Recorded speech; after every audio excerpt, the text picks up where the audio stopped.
Todos conocen Evangelion. Sí. Es un clásico, es Sí. el clásico Sí. de los mechas junto a Sí. Gundam y Sí. Macross. Sí, Pero lo sí. que muchos no saben es que la obra de Gainax es más que un mega hit en Japón, con productos que van desde cepillos de dientes, pasando por ropa, hasta llegar a papel higiénico. Sí, es mucho más. Evangelion cambió la industria, no solo en cómo son los personajes que habitan las series hoy en día, sino también la forma en que se organiza la producción de un anime. Y en ambos campos, si bien esto trajo cosas positivas, también podríamos decir que Evangelion condenó la industria de la animación para siempre. Empecemos por los logros de Evangelion como franquicia en la industria y el cómo la moldeó de forma positiva. Podemos decir que la industria del anime se puede separar en dos grandes etapas, el antes y el después de Eva. Antes de Neon Genesis Evangelion, la cantidad de series emitidas en Japón no eran muchas y aún más importante, en su gran mayoría no eran series originales, es decir, casi siempre estaban basadas en otro producto que les asegurara un público seguro y familiar de base, desde mangas populares hasta incluso adaptaciones de literatura clásica de Occidente. Esto se debe a que todos buscaban apelar a una audiencia masiva, los niños y la familia. Sin contar algunas de las producciones de Sunrise y Tatsunoko. Podríamos decir que los 70s y los 80s no fueron un lugar para experimentar. Alex, muchas gracias. Alexis Sotor 18 Just Resubed for 4 months. TV mainstream. Si querías ir al territorio experimental y de obras originales que solo les interesaban a una pequeña minoría del público, estaba el mercado de los Original Video Animation, es decir, los OVAs, que durante todo este periodo ochentoso dieron a luz a clásicos como Bubblegum Crisis, Legend of the Galactic Heroes e incluso el legendario dúo de Dirty Pair. Desgraciadamente, la crisis económica de 1993 en la Tierra del Sol naciente afectó de forma negativa a la industria. Es más, en parte contribuye a que incluso hoy en día Japón tenga la mayor deuda externa del mundo. Sí, eso está pasando justo ahora. El punto es que la aparición de una crisis tan fuerte tuvo como resultado la muerte de muchos estudios pequeños que vivían de los OVAs, los cuales además empezaron a bajar su calidad de animación y también la cantidad que salían por año. Podríamos decir que a mediados de los 90 fue casi la muerte de las producciones originales y experimentales hasta que llegó Evangelion. Luego de la llegada de Eva una monedita para el reseñas que tiene que mantener a su familia. Gracias, Dieguito. Dieguito Bombi 4500. Serie fue un éxito que sigue haciendo toneladas de dinero incluso hoy en día, pero lo más importante es que le comprobó algo al resto de los estudios. Ahora sabían que era posible hacer series originales con poca cantidad de episodios para TV, rompiendo moldes sin tratar de apelar a un público masivo y aún así conseguir una ganancia enorme por ello. Gracias a esta reacción, estudios como por ejemplo Sunrise crearon series bastante experimentales como Scaflone, un híbrido entre mechas, el mundo medieval y shoujo, algo totalmente diferente e inesperado a lo que podría ofrecer el estudio hasta este momento. También vieron la luz del día proyectos como Nadeshiko, serie que juega con el género de los mechas y sus tropos, y cómo olvidar la aparición de obras originales bastante únicas para la época como Cyber Marionette J, Hitman Utena o incluso el mismísimo Cowboy Bebop, proyectos que en el contexto previo de la industria nunca habrían sido creados. Evangelion podríamos decir que abrió las puertas a que los estudios permitieran la experimentación, buscando el próximo gran hit que rompa un poco el molde a los ojos del público, e incluso adaptaron mangas y novelas que unos años antes jamás podrían haber soñado con un anime para TV, como fue el caso de Trigun, Berserk, Karekano, Orphan o incluso Devilman Lady. Así que ¿qué sería un Orphan? Evangelion revolucionó la industria, permitiendo a directores y guionistas más experimentales conseguir la posibilidad de hacer producciones para un público masivo. Por lo que tuvimos un final feliz, ¿cierto? No. ¿Me permiten escuchar el opening 1 de Orphan? ¿Se me permite?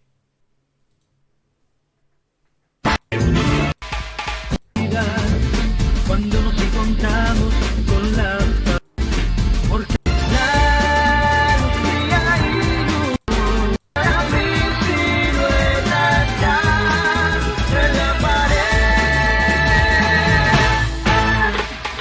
Quiero estar a tu lado y mostrarte todo lo que siento.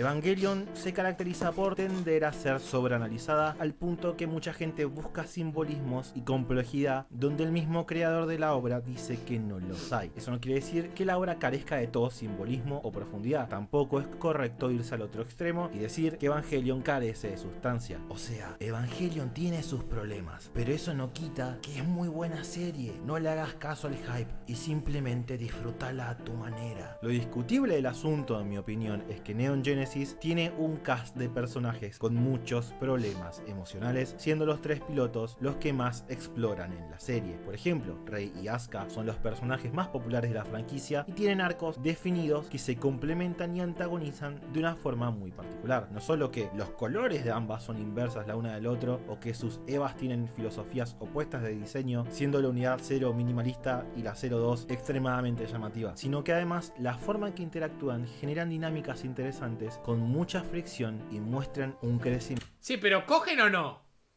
por parte de ambas. Tomemos a Rei, por ejemplo. Ella es un personaje roto y su historia se centra inicialmente en ser un comentario en la Música mujer de fondo de sumisa Monogatari, popular me entre los agrada el hombres sujeto. japoneses entre los 80 y los 70, la cual consigue lentamente una individualidad y por ello logra recontextualizar sus vínculos. ¿Qué quiero decir con esto? Ayanami, por ejemplo, al inicio de la serie, interpreta el momento que Gendo la salva como un acto de compasión cuando realmente estaba preocupada por ella como un asset de nerd, algo que el personaje no logra ver en dicho momento, ya que tiene una comprensión limitada de conceptos como la compasión o el afecto, por eso que guarda los lentes del padre de Shinji. Que dichas gafas estén rotas en The End of Evangelion no es casualidad, simboliza que Rei, gracias a Shinji, logra comprender qué es la verdadera compasión cuando este último se quiebra en llanto al saber que ella se encuentra bien luego del combate y la invita constantemente a que se exprese como ella lo desee, resultando en la icónica escena de su sonrisa.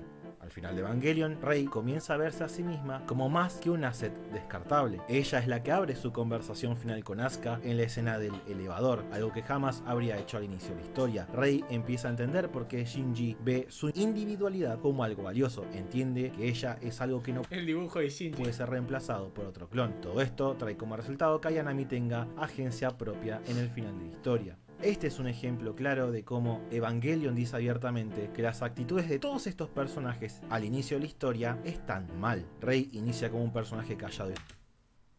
Pero bro, yo no vine a ver un análisis de Evangelion. Yo vine a ver el cómo mató a la industria Evangelion. Análisis ya he visto 850.000.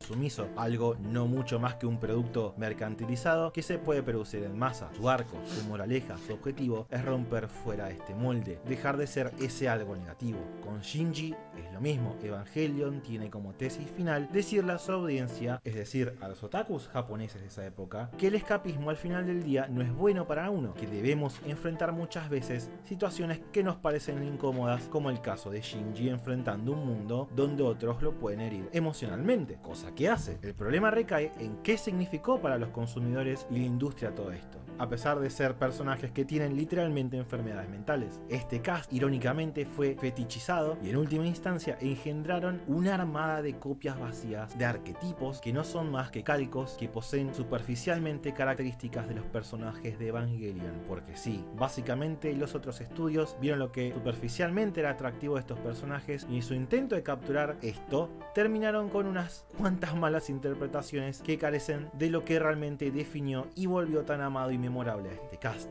Todo esto eventualmente desencadenó en una industria enfocada en vender el moe y una generación de otaku que alaba la cultura del consumo de sus waifus puras, calladas, tsunderes, que buscan proteger y apoyar a través del consumo. Ay, qué serie de mierda Nisekoi. Esta se llamaba Chitoge, ¿no?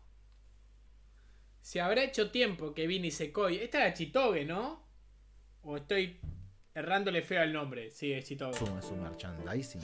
Todo lo contrario a lo que buscaba Hideaki Anno. Es más, en las palabras del mismísimo creador de Eva, podemos ver lo siguiente. En cuanto a Evangelion, mucha gente tomó lo que hice como entretenimiento y lo transformó en un objeto de dependencia. Yo quería tomar responsabilidad por esa gente, volviéndose cada vez más desvergonzada. Sin embargo, comencé a retroceder en ese tema. es decir, criticar el escapismo otaku. Ese tipo de personas no entienden, no importan lo que uno diga. Finalmente me di cuenta de que no hay nada que pueda hacer. Así que sí, prácticamente la industria absorbió los arquetipos superficiales creados en Evangelion y ahora las tsunderes y las calladas saturan el medio. Una de las críticas más grandes de los fans de la animación japonesa. ¿Pero eso es todo? ¿Ese es el único problema que causó Eva? No, Evangelion cambió cómo se hace el anime para siempre, pero para mal. Antes de la llegada de Evangelion, los estudios de animación tenían mayor... Yo hay algo que digo. Hay gente a la que parece que le molesta que un anime tenga buena animación. La mayoría de críticas a Kimetsu no Yaiba está sobrevalorada por su animación. O sea, ¿estás criticando que una serie tenga buena animación? Onda, ¿por qué siempre tenemos que apostar ser tan zurdos de mierda que no le damos bola a eso? Importancia y poder de decisión creativa en el mercado. Básicamente, y en términos generales, esto significaba que los estudios proponían un pitch o idea inicial para una serie, ya sea original o adaptada, y la presentaban a un canal de TV japonesa. Este último se encargaba de conseguir patrocinadores, es decir, los que ponen dinero para los comerciales. ¡Pera! Ambos, el estudio y el canal, ponían para el presupuesto de sus bolsillos y los resultados de esta inversión, los dos obtenían una ganancia en función del éxito de la obra en cuestión. Además, que al final del día, el estudio tenía los derechos de autor de la serie para hacer lo que quisiera con ella. El equipo creativo detrás de Evangelion no podía seguir este modelo. Gainax era un estudio independiente creado por básicamente gente que había empezado como fan del anime, unos universitarios casi sin contactos jugando en las grandes ligas. Entonces, para conseguir los fondos necesarios, utilizaron un modelo innovador para la época que hoy en día es la regla fundamental de cómo se hace anime en el medio, el Seisaku Inkai o comité de producción. Básicamente, este comité es una alianza comercial entre empresas que financian un proyecto de animación. Entre los que lo componen se encuentra el canal de televisión, que generalmente es el mayor inversor. Si estamos hablando de una adaptación, también pone dinero el grupo editorial. Por ejemplo, si adaptan algo de la Shonen Jump, eso quiere decir que Shueisha pone dinero. Y finalmente también están en el mix de inversiones los distribuidores, la agencia de publicidad y las empresas de merchandising. Ya sé, los que van a hacer muñequitos, Blu-rays y el papel higiénico temático. Sí, eso existe, ese mercado es real. Todos estos invierten una cantidad de dinero significativo y encargan a un estudio que haga dicha serie a partir de las ideas que les imponen. Ya sé, los animadores no ponen un centavo. En el caso de Gainax esto fue perfecto porque poniendo poco y nada de dinero lograron hacer Eva. Pero esta nueva forma generó que los estudios, luego de estos pagos iniciales, así la serie sea un éxito mundial, no reciben absolutamente nada extra de ganancia, a no ser parte del grupo financiero. Solo estos últimos reciben beneficios. El formato del comité de producción también significó que los estudios tampoco tienen control sobre los derechos de la obra. Eso explica por qué, por ejemplo, cuando Studio Trigger hizo una serie crossover de todos sus trabajos anteriores, llamado Space Patrol Luluco, no pudieron utilizar los personajes reales de Kill la Kill, ya que aunque ellos hicieron todo el trabajo e incluso concibieron la idea original de la serie, no son dueños de esta propiedad. Eso también permite explicar por qué series como One Punch Man o Vice and Wolf entre temporadas cambiaron de estudios como si nada. Esta estrategia comercial ¡Qué cabeza! abrió la puerta a la aparición de una enorme cantidad de estudios pequeños que ahora no requerían poseer un capital inicial para poder animar. Simplemente reciben el dinero de estos comités y hacen una serie por encargo. Todo esto generó que la cantidad de series producidas en un año sean mucho mayores. Para que te hagas una idea, en 1990 solo se estrenaron 28 series de anime por TV, mientras que en 2016 se hicieron unas 356 series animadas en Japón. Una enorme diferencia. Pero entonces, ¿es un problema que haya más anime? No, ¿cierto? Incorrecto. Estos comités pasaron de financiar un proyecto cada 4 meses a 10 series por cuatrimestre. Pero el problema está en que la cantidad de dinero que ponen sigue siendo la misma que antes. Solo que ¿Pero ahora qué tiene que la ver con dividen Evangelion? entre Me más perdí. estudios. Que Evangelion fue el primero que hizo eso de no sé qué, del grupo ese, que había como un grupo inversor y que los estudios no ganan más porque sus obras sean un éxito y se funden como unas putas.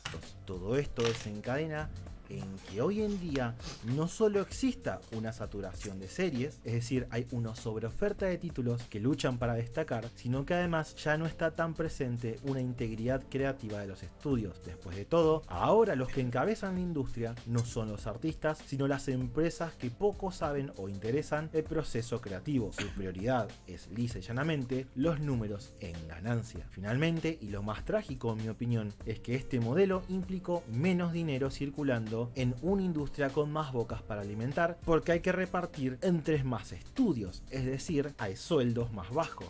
Hoy en día, los animadores japoneses sufren de una fuerte flexibilización de su trabajo, o sea, no solo que trabajan una cantidad de horas inhumanas, donde incluso hay registros de muertes por agotamiento laboral, Nadie te obliga. sino que además lo hacen por migajas. En la Tierra del Sol naciente, un trabajador de McDonald's gana Gente en redes sociales conoce que existen personas que trabajan una cantidad increíble de horas por un sueldo básico.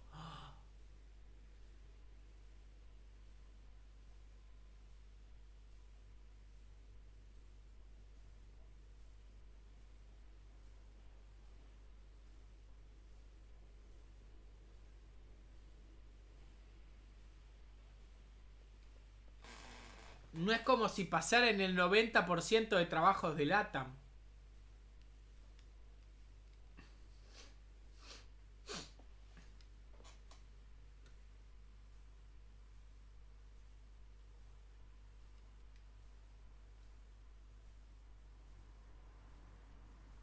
gana más que el animador promedio, un tipo que tuvo que ir a la universidad para conseguir ese trabajo. Terrible, y esto es trágico y muy irónico, ya que Hideaki Anno detesta el lugar donde se encuentra la industria del anime y sus fans japoneses hoy en día, al punto de que con el dinero generado con las nuevas películas de Eva ha intentado ayudar a artistas del medio a que puedan plasmar su visión sin tener que limitarse a estos comités, con proyectos como Japan Animator Expo. Así que sí, esa es la gran paradoja de Evangelion. Es una buena serie que claramente abrió puertas para que títulos que hoy en día son clásicos como Serial Experiment Lane pudieran existir, pero también generó de forma... Ahí me da gracia, viste, cuando hay personas que te dicen: no, es que los mangakas hacen muchas cosas y trabajan mucho. Trabajan en algo que quieren por una cantidad innecesaria de plata. ¿Sabes la gente que trabaja en cosas que no le gustan y cobran 2 pesos? Y llegan a la casa y tienen que mantener una familia. Pero Kishimoto trabajó mucho en Naruto, descansaba solo 4 horas. ¡Given! no intencional, algo que considero un daño a la industria de forma significativa, no solo en el plano creativo y de consumo, sino también en el proceso de producción y por extensión dañando a aquellos que componen dicha industria. Y eso es todo. Espero que te haya gustado este video, así sea un poco trágico. Muchas gracias a los Patreons en pantalla que me permiten hacer estas cosas. Y si te gustó el video, no solamente te pido un like y tu opinión abajo, sino que además te invito